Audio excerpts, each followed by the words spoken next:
Hey, it's Friday. We made it through the week somehow, and we did it together. Well, at least a lot of us did. There was a record attendance at last night's hangout. I think I saw 76 people there. That was great. We had an awesome time, and at the end of the hangout, which went a little over 2 hours, I had to jump out because I was on CNN with our friend Laura Coates last night, but the very talented Gareth Sever was joining us, and he recapped a lot of what was said at the hangout in a song, and that's how I want to open your Friday. It was so much fun and amazing for everybody that was there to see. He really writes this down and basically improvs it and got it amazing. Unfortunately, it's Zoom quality audio, but Gareth, you really helped recap our conversation, which at one point was mentioned. It's hard to watch this. I've had to look away from the news. I've had to punch out. And then our friend Kimberly Richardson went on an epic rant saying we can't punch out. We've got to stay engaged. This is very bad. They're defunding Black America, rolling back the Civil Rights Act, and so much more. Well, Gareth did his best to encapsulate all of it and somehow make us feel good at the same time, the way that only he can. Take it away, Gareth. The way things stand as it all plays out, it's already enraging. The more we talk about, people will get hurt and lives will be lost. Everybody will be affected. I don't want to look, don't want to be inundated. It's easy to get dejected. Oh, but please don't sit this one out. Don't just sit around and shout. Get off your ass and be the helper. Take charge and give them hell for. It's not just a vibe shift. Oh no, it's a billionaire communal grift. We collectively don't have to put up with this shit. Together we can rise up and overcome it. We've got webs of connection, collective actions within this community. No better time than today to get up and actually see what we can do. Oh, there's no getting around it. The only way is through. Let's team up and find out what we can actually do. Don't just sit this one out. Don't just sit around and shout. Oh, please get off your ass and be the helper. Take charge and give them hell for. Oh, apparently from what I've gathered from the current conversation, the way forward is a communal stand-up nation. Let's build a great big family farm. Let's self-sustain and do no harm. Who's on my side? Won't y'all please be my ride or dies? Oh, don't sit this one out. Don't just sit around and shout. Everybody get off your ass and be the helper. Take charge and give them hell. Damn. Woo. Damn, you're talented. And you prove it over and over. Not just a one-hit wonder. Man, you are good. Stand up.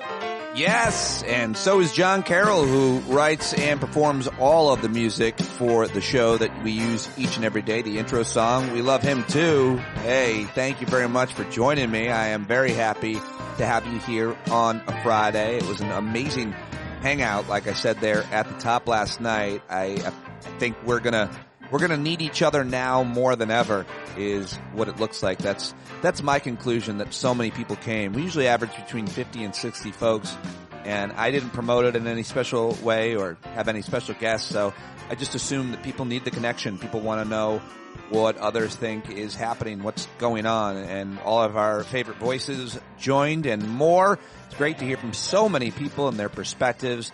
I was so happy to have you there last night. And that I hope you'll join on Monday night. I'm doing these hangouts twice a week here, going hard, and including today where I've got Wajahat Ali joining me for another great conversation. That's coming up. It begins at 29 minutes into today's show.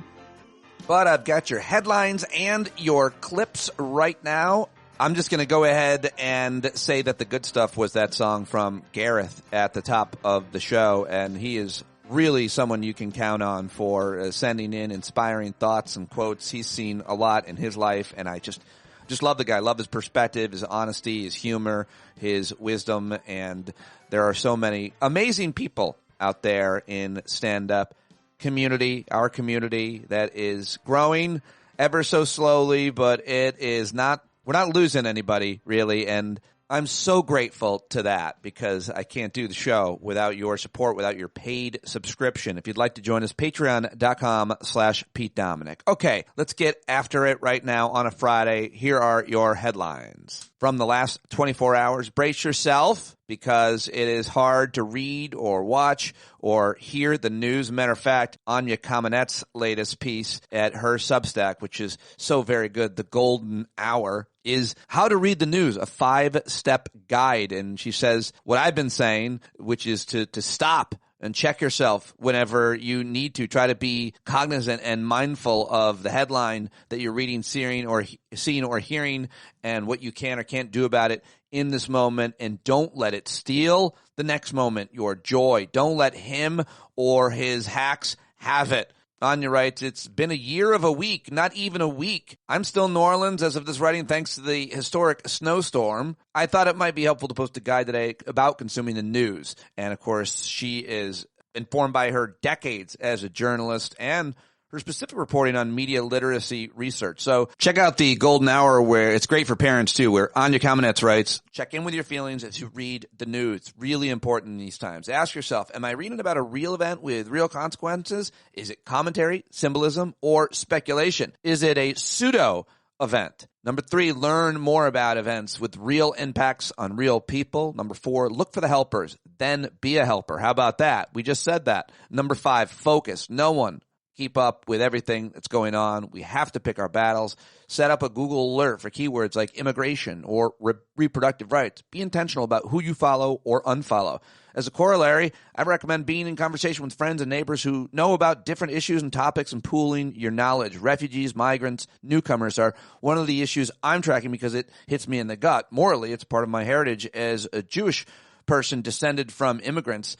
And also, I think it's an important indicator of the health of our democracy. Of course, I'm following climate policy, and I'll post more about it as I learn more, and I'm following what's happening with media and free speech. And then she goes on in that piece, which you should get, Anya Kamenetz, and I'll get her on the show soon, I'm sure. But I wanted to start before I hit the headlines and read that because I just saw it come in. All right, now, here are the actual news headlines. A judge halted Trump's plan to end birthright citizenship. That's a pretty big deal. A federal judge temporarily blocked the bad man's executive order declaring that children born on U.S. soil to undocumented immigrants would no longer be treated as citizens. The judge sided with states that had sued Trump, arguing that the president's order violated the 14th Amendment. He said, quote, this is a blatantly unconstitutional order, and we will probably talk, hopefully I'll have Siegel Sundays. We'll talk more about that this Sunday with Eric Siegel and hopefully post that on Sunday afternoon. The judge's injunction lasts 2 weeks, marks the beginning of what will almost certainly be a long battle between the new administration and the courts over this demonic, terrifying second-term agenda. And in other news, the Senate apparently is going to approve of a man who has a serious alcohol issue, an issue with women, a Christian nationalist who's wildly unqualified for the position that he's been nominated for, but isn't everybody. The vast majority of Senate Republicans voted yesterday to advance Pete Hegseth's nomination to be Secretary of Defense. Only 2 Republicans voted against it. All Democrats voted against it. Those 2 Republicans happen to be women, of course. Susan Collins of Maine and Lisa Murkowski of Alaska joined Democrats in their opposition to him. I mean, it's just, imagine he's so not qualified for this position. Oh, what was your last job before being Secretary of Defense?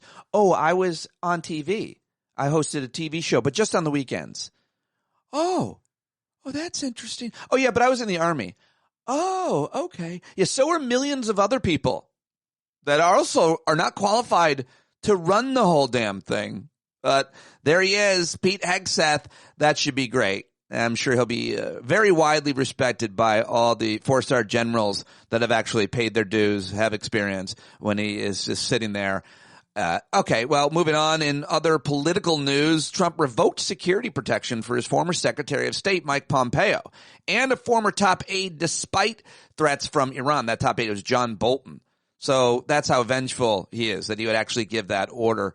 And you know what? Good for, in a weird kind of way, that certainly for Mike Pompeo. Well, both of them went to work for him knowing who he was.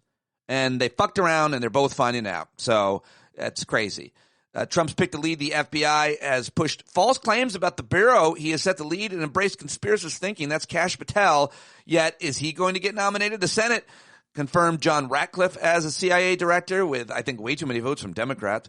Republicans in Congress are now looking for ways to pay for Trump's plans. That's a very challenging issue. Trump criticized Europe and doubled down on across-the-board tariffs in a new speech to Davos attendees. His DEI order has created fear and confusion among federal government folks as well as among corporate leaders.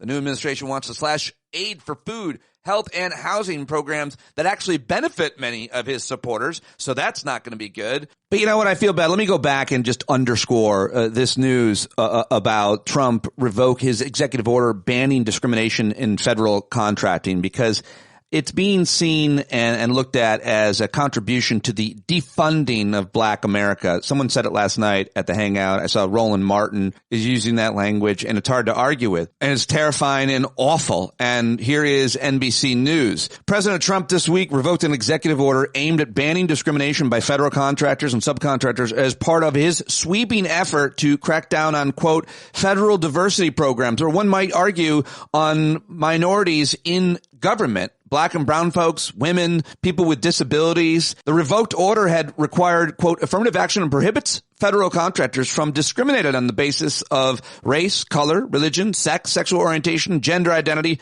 or national origin, according to a summary by the Department of Labor. Now, this is the kicker. This is the really hard thing to hear and to realize. This was signed by President Lyndon Johnson. It initially was there to cover government employees, but it was later narrowed to contractors. Trump's order revokes executive actions by Bill Clinton, Barack Obama that sought to further promote diversity and inclusion in hiring across the federal government. And that doesn't mean hiring unqualified people who don't deserve the job. It means making sure everybody gets access. More people get opportunities. It is such a terrible thing, and the way that the argument gets demagogued and people get misinformed about how it works and who benefits and who doesn't is a travesty, and we'll continue talking about that one here with lots of people. All right, well, what else do I have for you here? In other news, I think I should mention that the Sackler family, members of the Sackler family, reached a tentative deal to resolve thousands of opioid cases against Purdue Pharma and the company, which is the company they own. Apparently, they're going to pay up to $6.5 billion, which is about $500 million more than their previous offer, without receiving immunity from future opioid lawsuits, which is a provision that the Supreme Court had rejected. Instead, claimants, including states, municipalities, and individuals, would have to set aside as much as $800 million in an account akin to a legal defense fund for the billionaires to fight such cases. This is a little confusing but important. New York's Attorney General hailed the deal, but thousands of other claimants would still need to sign on. And I've talked with people about that, and I think it's super important, so I wanted to make sure that I mentioned it. The S&P 500 climbed to a record, lifted in part by strong earnings reports and easing concerns about inflation. But somehow the price of eggs is up to like $9, like 39%. Apparently that's because of bird flu, right? And they're having to kill them. They had to kill like thousands of ducks the other day too, I read somewhere. The fires are not out in Los Angeles. The fast-growing Hughes fire broke out yesterday. It's already burned more than 10,000 acres, although as of Friday morning, I'm not sure about that. And the winter storm is over in the south, but roads could still suck, so stay safe out there. And Gavin Newsom has signed a $2.5 billion relief package for LA, so that's good. And that's all I've got for you on the Friday headlines. Here's a few audio clips for you, because you love the audio clips. You love the audio roundup. This is a member of EU Parliament he's an Irish citizen named Ian Arielden, who had a few choice words for Trump and his colleagues after the inauguration. Yesterday, we witnessed the inauguration of a man whose ideology embodies everything the EU was founded to reject. The EU cannot just stand for our values when it is easy. It matters most when it comes at a cost.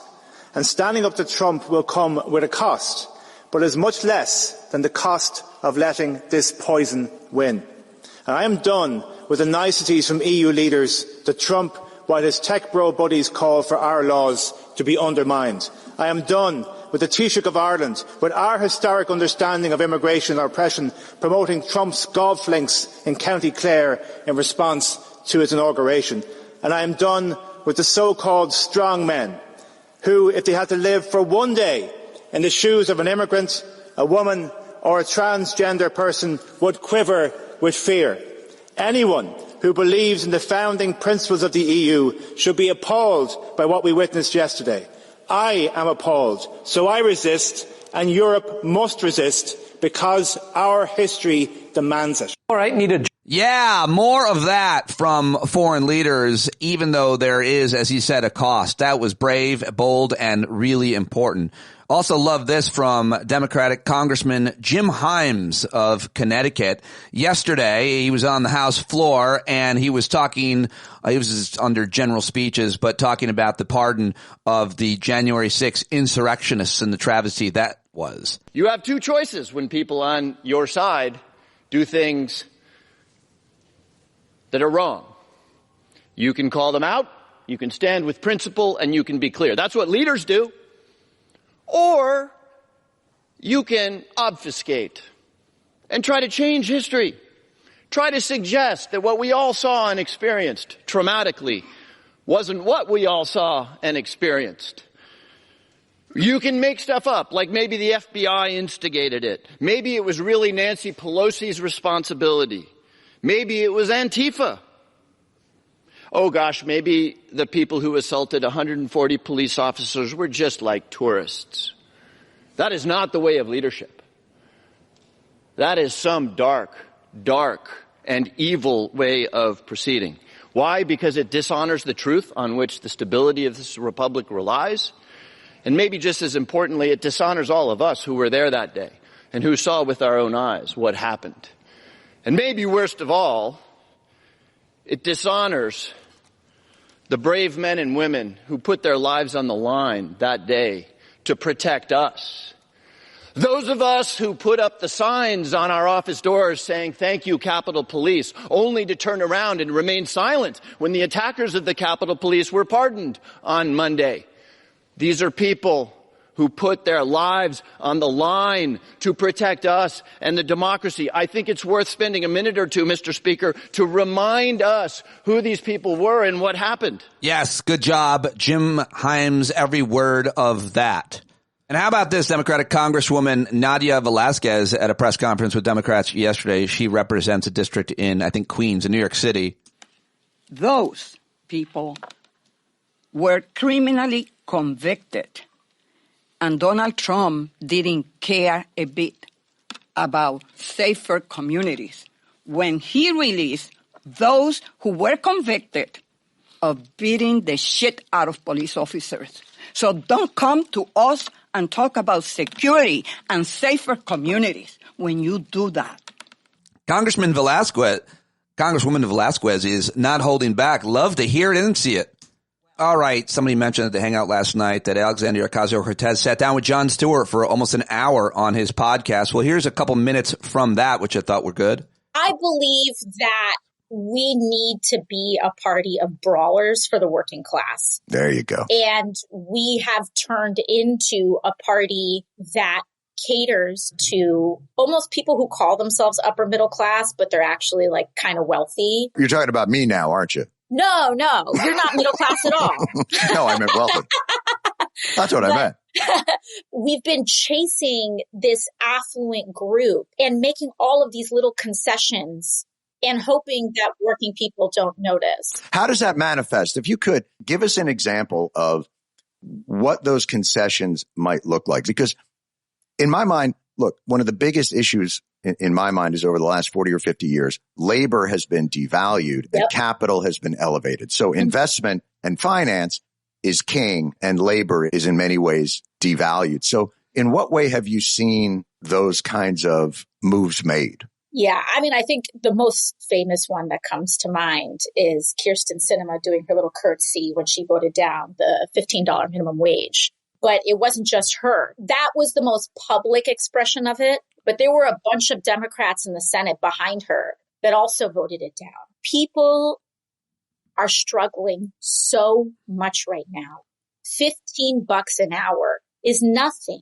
The day that the news came out that I got assigned to Energy and Commerce, my staff's email boxes blew up with lobbyists. Just tons of lobbyists just flooding our emails.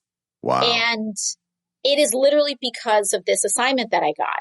Was it like, hey, what's up, Congresswoman? It's just very checking like, in. It's very like, hello, fellow kids. Like, oh, I was at the Bernie rally, like back in the day. Like, I'd love to chat. I don't take a dime of lobbyist money because I am afforded that independence because everyday people support me. I don't have to, I'm under no pressure or obligation to take a single one of these meetings. Not one. There you go. There you go. Yeah, she is the real deal. I like her a lot, and I think that she should be the leader of the Democratic Party. I'm going to say it. I think she's effective in a way that almost nobody else is in terms of media, all of it. So there you go. All right. Now, let's see. What else do I have for you in the clips?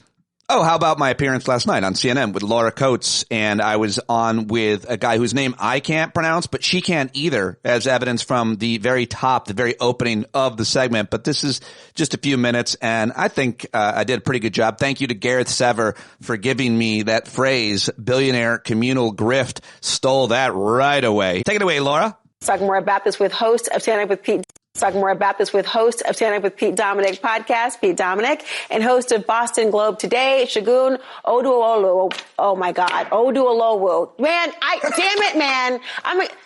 Look, you know I know you, Segun. How you gonna blame me for my name? I'm just telling you. Tell your mom I said sorry. I apologize profusely. It's a beautiful name. She's watching, so and now you know what? She's gonna call you. I'll answer the phone. I'm sorry, ma'am. Pete Dominic, there you go. I'm messing up his name too on purpose just now, just to make us even. Let me go with you, Pete. Trump picked 3 actors as special ambassadors, including Mel Gibson, to bring business back to Hollywood. Is Hollywood sending a bit of a message, though, right now? Absolutely. And by the way, I mean, let's just not forget what Mel Gibson said, the N-word, like a whole bunch of times. Like, he's a terrible, terrible person spreading conspiracy theories. He's a real bad guy. And let's just be clear about that for sure, and what he believes and what he supports. But Hollywood's definitely sending a message. I mean, what we saw at the Golden Globes, where there wasn't much politics, that was before Trump retook office, before this got descent into chaos and authoritarianism. You called it a cultural reset. Some people are calling it a vibe shift. This is not, that's way too tame. This is a billionaire communal grift, not a vibe shift. What we're seeing right now happening has to be pushed back on by artists, by creative people, by filmmakers. And there's a lot of deep concern that these billionaires that own and now run Amazon and Apple and the movie studios are not going to produce these films because they're scared of this authoritarian. This is a real dangerous period. So creative people have to fight back. Well, Segun, these films have already been made. They didn't know who was necessarily going to win the election. And yet it feels like a real moment to have this particular topic, especially with Emilia Perez being the leader of the Oscar nominations at that point. Yes, it's historic, Laura. And, art has always found its way to be subversive and found a way to kind of, call attention to what's going on in the real world. And this, when Carla Sofia Garcon walks across that stage, whether she wins, just to have her name mentioned with those other actresses, it says something to where the country hopefully could go with its open-mindedness. And I think that, look at The Apprentice, right? Trump fought to make sure that wouldn't, he was trying to make sure that it wouldn't get made. And now you have 2 actors that are nominated for it, one who played him and then Mark Strong, Succession, following in succession and going from Emmy win to possibly an Oscar win. So it's, again, art is being subversive in its own subtle ways, and I'm here for it, right? I think messages need to be made and need to be said, whether loudly, subtly, but they have to be said. And I think the Oscars are trying to do that. I mean, 13 nominations for a musical narco movie. When have we ever seen that? So history will be made and statements should be said. I mean, speaking of The Apprentice, by the way, Pete, I mean, here's what one of the producers told me about how difficult it was to even release that film. Donald Trump hadn't seen the movie when he made threats against us during the Cannes Film Festival. But what he did do is he deterred, he threatened any distributor who would dare to bring the movie to audiences. So if Trump scared off distributors, how do you think he might react if the movie wins an Oscar, Pete? Well, he'll probably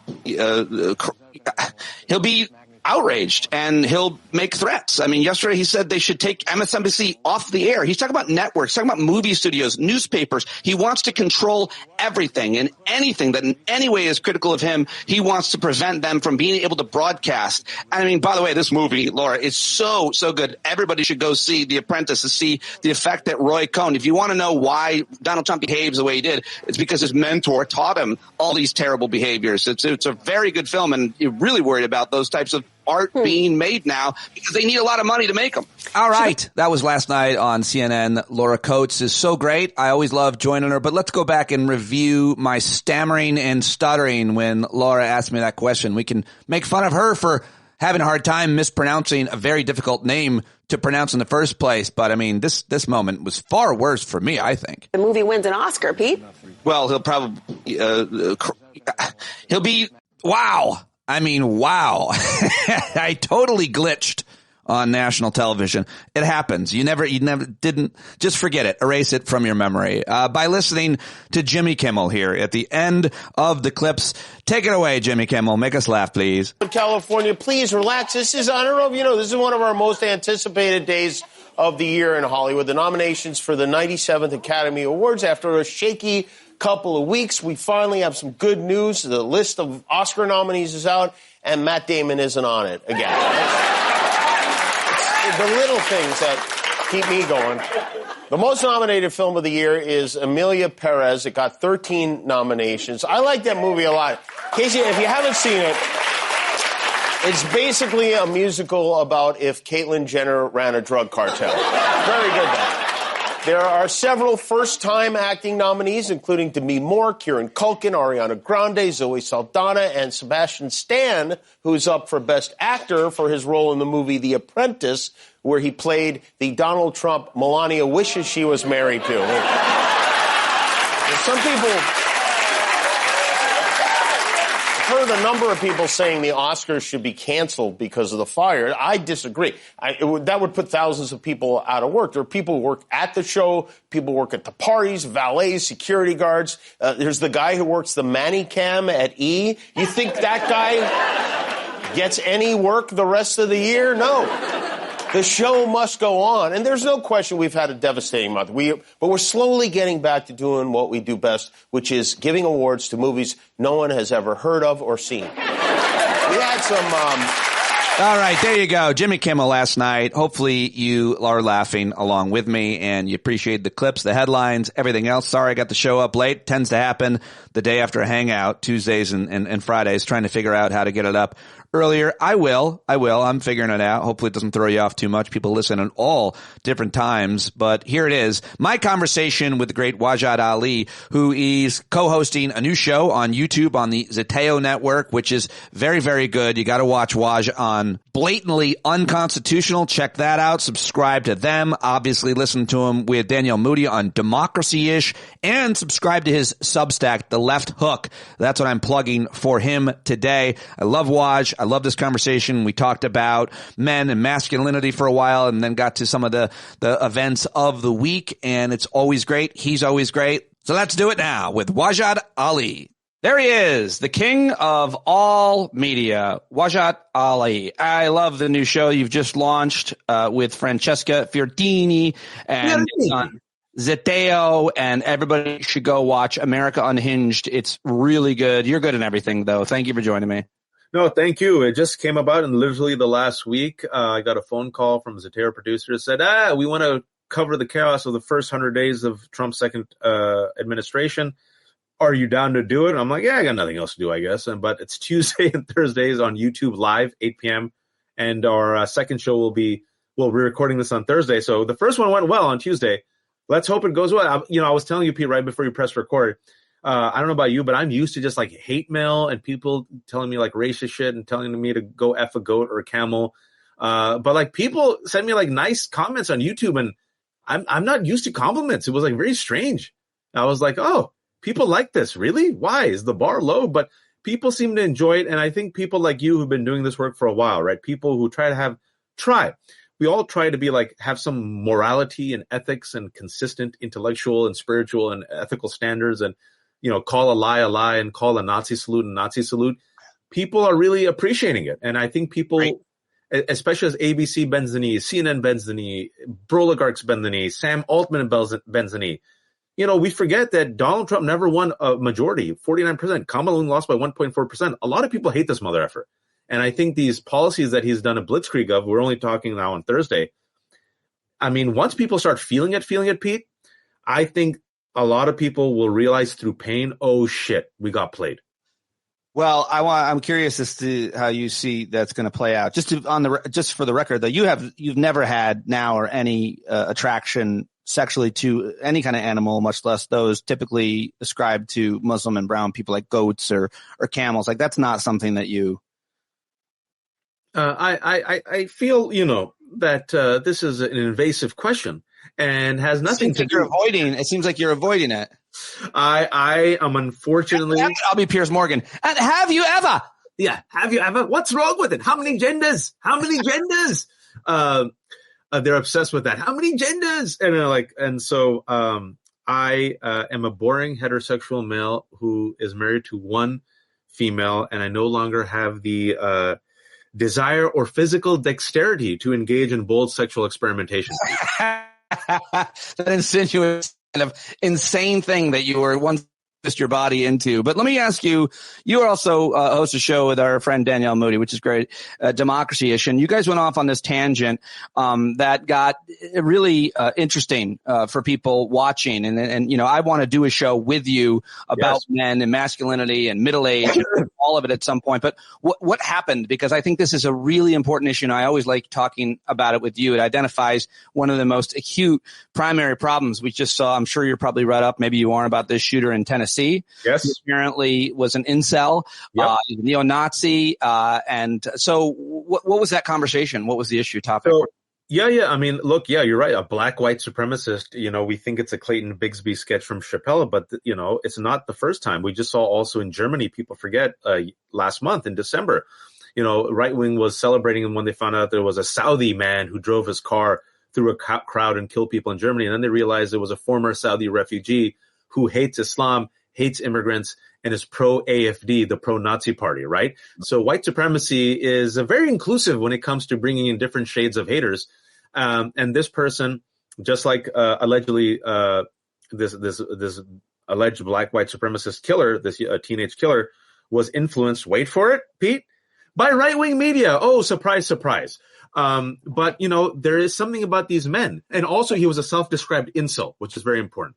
And then I also want to bring about the two terror attacks that happened just a few weeks ago. The man who blew up the Cybertruck, killing himself and injuring people, also was a Trump supporter, but also was going through a really bad breakup at that time and had a lot of rage. And then the black man who allegedly converted to Islam, apparently, and then wanted to do a big, you know, spectacle of terrorism in New Orleans. His initial goal was to kill his family. And he was going through a spiral, both financial but also personal, right? Where he was unable to reconcile with his second wife, and he wanted to kill his wife and then kill his family. But he said, no, I'm going to go bigger. So you see a recurring trend here, Pete, right? If you look at most violent extremist groups, whether it's Al-Qaeda, ISIS, the KKK, one of the recurring themes and threads, the DNA of these groups are very similar, is in-group, out-group, personal radicalization or anger that leads them to finding some outlet or ideology that makes them the hero of the narrative, right? Starts from victim to then going hero, using violence in furtherance of the cause. But another aspect of it is misogyny. Women belong in a certain place. Men belong on top. Men are the warriors. Men go and hunt. Women belong in the four corners of the home.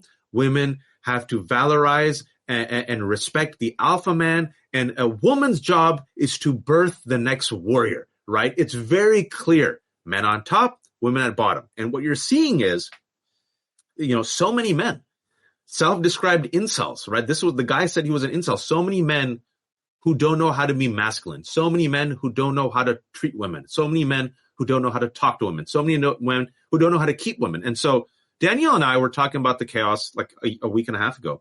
And somehow I think we were talking about just about this. And I brought up the point that I just did, a recurring trend is this need for toxic patriarchy and masculinity, as reflected in Tucker Carlson saying daddy's home and Byron Donald saying Trump is our daddy and Elon Musk saying king. and I said, you saw these men in the 2024 election, a lot of young men who talked to a lot of your former friends, these mediocre failed comedians who are part of the brosphere and who are aligned with the UFC crowd, right?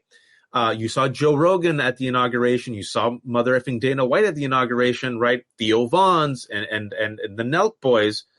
They are leaning into young boys through comedy and sports and UFC, but then giving them this model of a masculinity, which you and I know, Pete, you've been in a relationship. You were married for 20 years. I've been married for 12 years. This shit doesn't last. If you actually behave like this with women, your woman will leave you.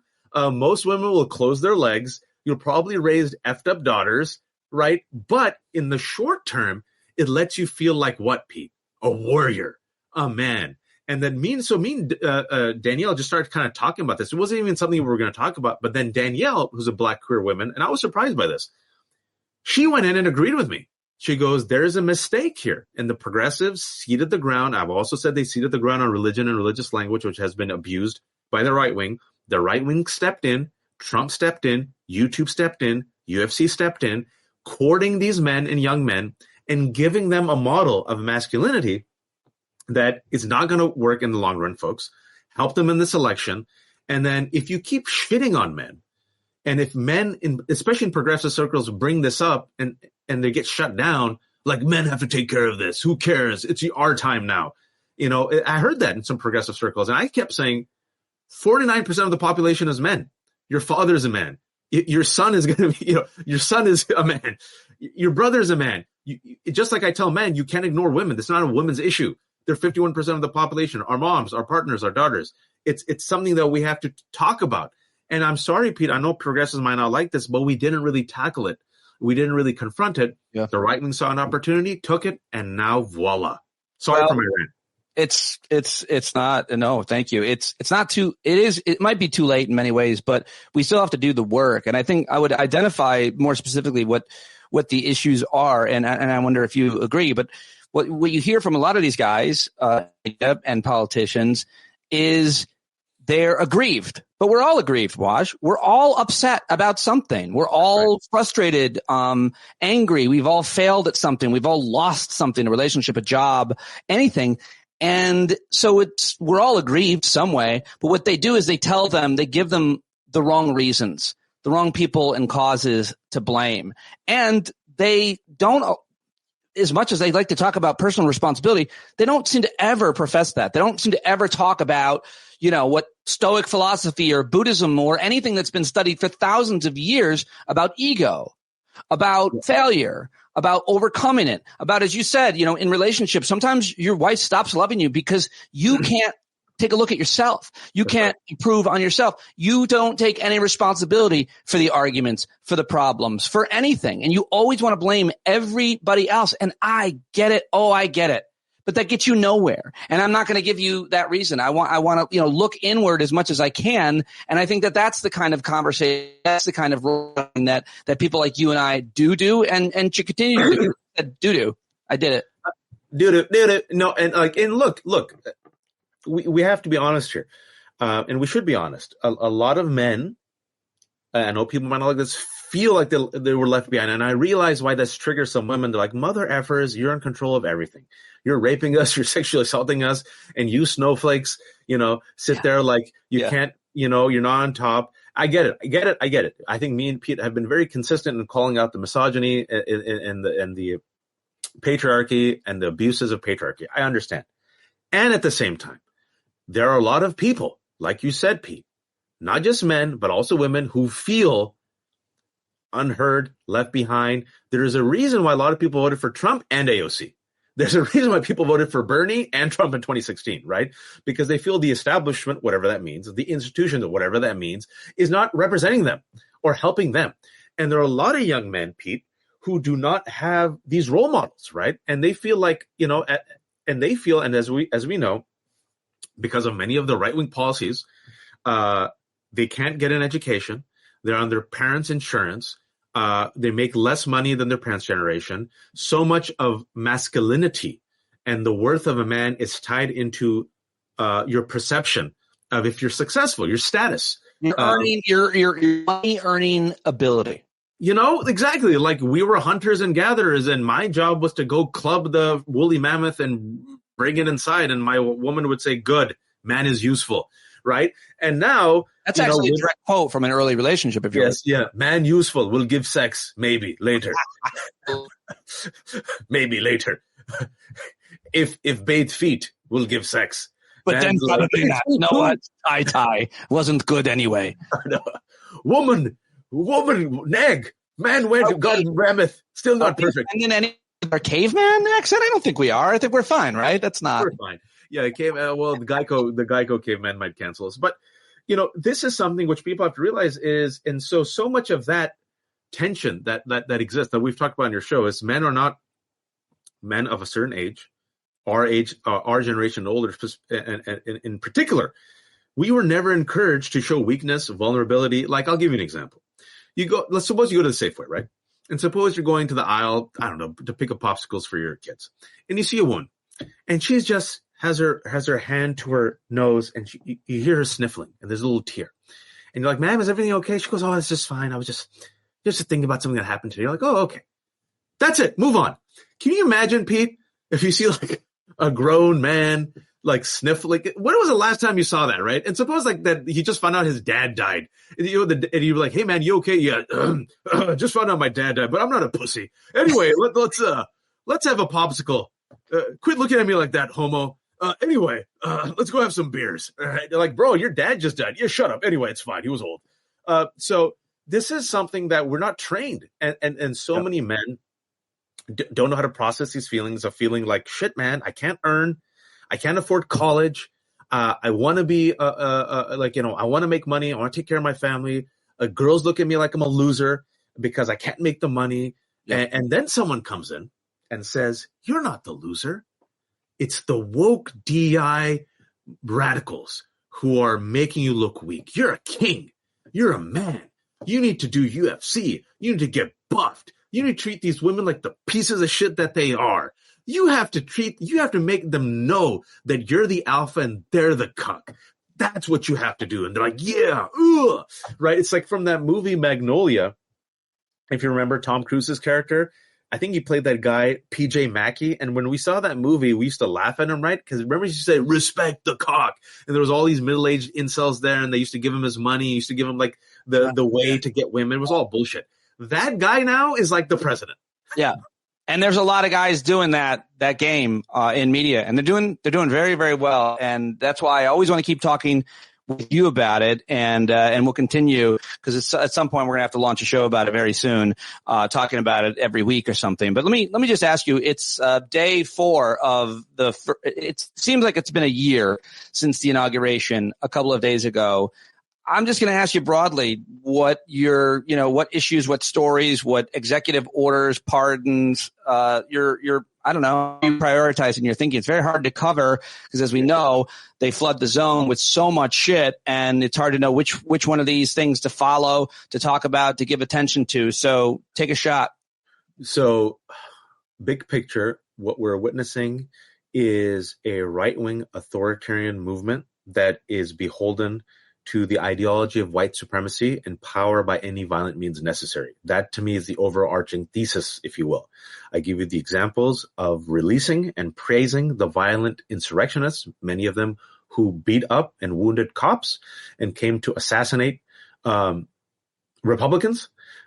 He praised them yesterday. Sean Hannity, I don't know if you saw that video. Like, Sean Hannity, he's always a reek, but even he was trying. Like, you could tell he was struggling there. He's like, but beating up cops is bad, right? He goes, well, I think, they were treated poorly. They were there for 3.5 years. Lie. So now he has his own, Mussolini had his black shirts. Trump had his brown, Hitler had his brown shirts.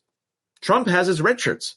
And what he's saying is, no matter what you do, if you commit a violent crime in my name for me, or if you're white and you do it, I'll pardon you. And by the way, not to interrupt you, but I was just watching the Bulwark. I like their stuff. I don't agree with a lot of the things, but what's his name? That Tim Miller. And they were shocked that PBAs around the country and police organizations were not reprimanding Trump for pardoning these men who'd beat up cops. And I was like, really? You're surprised by that? I mean, there were a couple of organizations that gave light disapprovals, apparently. But I mean, of course, I was shocked with their shock. It was a bit frustrating. Well, because the blind spot of Bulwark and Tim Miller, and, I called him out on Twitter on this and he doesn't like it, is when it comes to race. And the blind spot is also when it comes to Muslims and Arabs and Palestinians, which is why I called them out on. And the blind spot is that there are these former Republicans who really, they think, the left is going too far, man, on all these issues. And the rest of us are like, police brutality. The rest of us. I was on Piers Morgan's show. I think the clip just came out today where this is literally happened yesterday. And I think they just released it today. I had to share a panel with the QAnon shaman. No. And that just came out. Yeah. And Pierce tried his best to what about it with BLM protesters. He tried his best. But they had a police officer there who thankfully had the standing to correct them because they don't listen to me. It's 3 versus 1.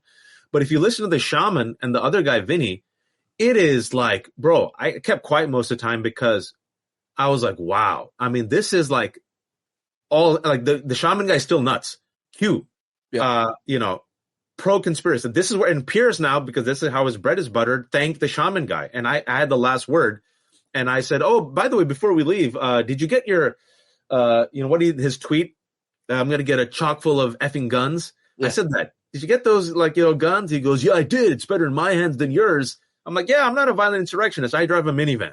And then, so this is where we are. This is where we are, where Piers Morgan's show, right-wing media, and you saw media, not just right-wing media, corporate media. They didn't call out Trump for being twice impeached. They didn't call him a criminal. Remember that on Monday?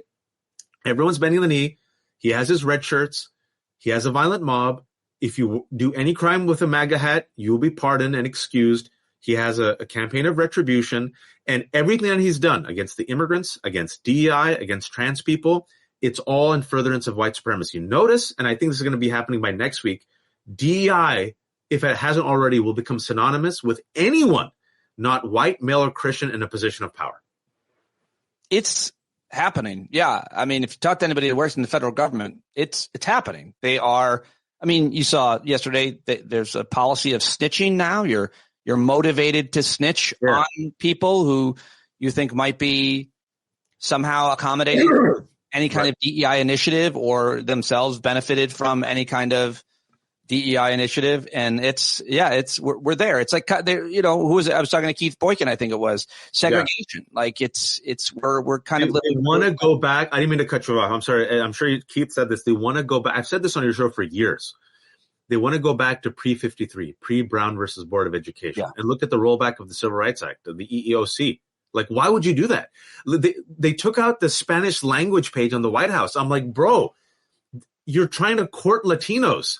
And they're like, yeah, but can't have Spanish. I think you can court them with the masculinity and with all the other signaling in a way, though, too. I mean, I'm not sure they care about things like that. They will when it affects them, because a lot of them, a lot of men, going back full circle to our point, were attracted to the machismo aspect of it, not just Latinos, and the attack on trans. Now, the attack on trans will work for a while, but as Donald said yesterday in his interview with Sean Hannity, when Sean Hannity begged him to pivot to the economy, he said, I don't care.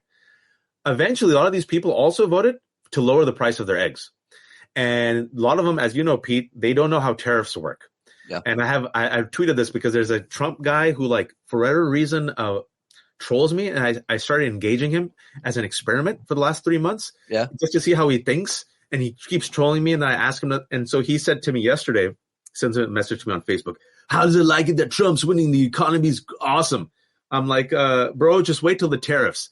And he said, yeah, when he does the tariffs, the other countries are going to bend the knee. I'm like, that's not how tariffs work, bro. We're going to pay for those tariffs and the prices are going to go up. And he says, yeah, but then I'm just going to buy American-made products. Yeah. Not realizing that we literally now outsource most of our manufacturing and that even the stuff that we make is made with parts from foreign countries. They're all going to learn the hard way, Pete. It's going to happen. I have a hard time. I'm sure you're right. They're not going to learn, but they're going to get it. They're going to get it the hard way. Whether or not they connect the dots and say what the cause, the catalyst for their suffering, their pain, the higher prices they're paying, and connect it to Trump's tariffs or not remains a question, because he can just be like, not my fault. Listen. But I still don't think that's going to, February 1st, these tariffs are supposed to go into effect. I am still betting that he backs down. It's just a bluff. Or he kicks it down the road a little bit or something. And and this is stupid. I know it's stupid of me. I'm probably wrong.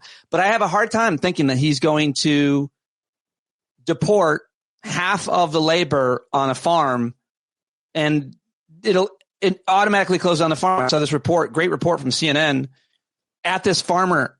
And he said, half his people are undocumented, basically. He said it on TV.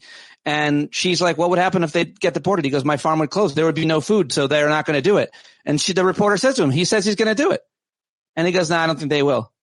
Either way, I think with the tariffs, the reason why he'll do it is sometimes he gets things stuck in his head, and he's so stubborn. He's been on this. He said the most beautiful word in the English language is tariff on Joe Rogan's podcast before the election. Either way, we're the only country that now doesn't belong to the World Health Organization. Awesome. Got out of the Paris Climate Accord. Awesome. He said that he's not open to funding FEMA. He wants states to take care of themselves, and he'll fund the states.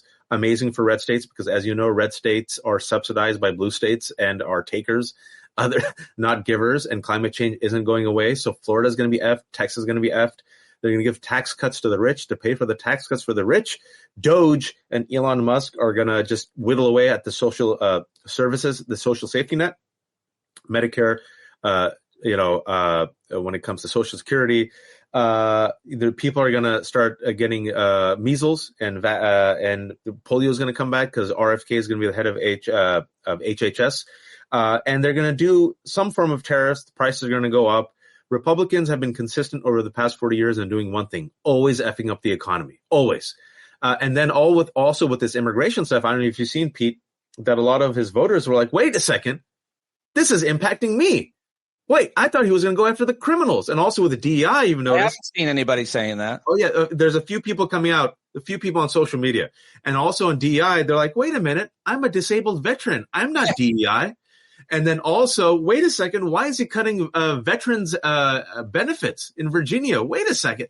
Bro, it like we said before, that pain when it becomes personal, that's when enough people will find out. But two things. Like I've said before on your show, I'll say it again. I think we've lost about a third of Americans for our lifetime. They're radicalized. You talk to them, I talk to them, you can't reach them. And then secondly, I don't think we're going to have free and fair elections in 4 years if this guy's alive. I mean, I think that's a very, very real possibility. I mean, 2 years, we can talk about midterms as well. So yeah, no, it's something, all of that is worth examining. All right. Well, I'll let you go. I appreciate you squeezing me in today as always. And I'm really excited about the new show. Everybody should go watch America Unhinged, on YouTube, on the Zeteo network. Waj, you continue to do really important work and be a voice for so many of us. I love you, and I appreciate you joining me. No, thank you, man. And let's find a way to keep up to date with what you're planning with this show or idea with men's health. You're just in so much demand. I mean, it's just like every time I go on the internet, Waj is like doing a new show with everybody but me. I don't have as much to offer. Waj. It's because you're white. It's because of my whiteness. I'm not even white. Look at me. I'm like a pink hue. I'm fine with the white. To be honest, I really am offended by your your shiny bald head. It's such an exquisite masculine dome, and I feel so inferior because I feel like when I go bald, which is inevitable, my head will be misshapen compared to yours. feel the same way about my head. So I don't blame you for that. I too am upset by it. But I do feel it's time you do a show with a white. You know what? I think it is affirmative action for whites, and I think now is the time. But no, let's figure it out. You keep skipping me for women of color, everybody but a straight white. You will do a show with, unless they're a right wing asshole. Then you'll talk to them. Wouldn't it be hilarious if that's what radicalizes Pete to MAGA? He goes, "I was part of the resistance, but then watched all these shows with women and people of color, not me. All right, mother effer. I see how it is." I think we would be close if one of the things that you did really took off and you made millions of dollars. And then when I reached out to you, you acted like you didn't know me.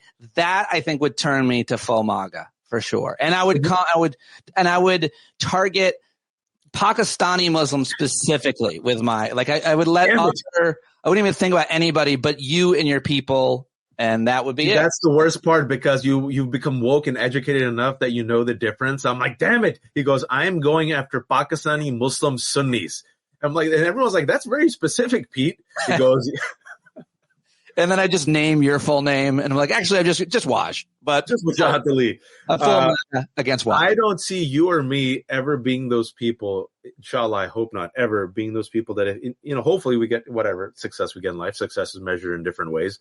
That we would ever do that to people. It's because of what we talked about earlier, about what kind of people, kind of men we are, and we're far more likely to look inward and at ourselves around our issues and our problems and how we can make the world better than looking outward and blaming everybody else for whatever our issues are. I mean, there's plenty of blame to go around, but I think there's a difference in the way that our psychology works because of the role models that we have, because of how we were formed in one way or another. And you and I are very, very different, yet when it comes to that stuff, very similar.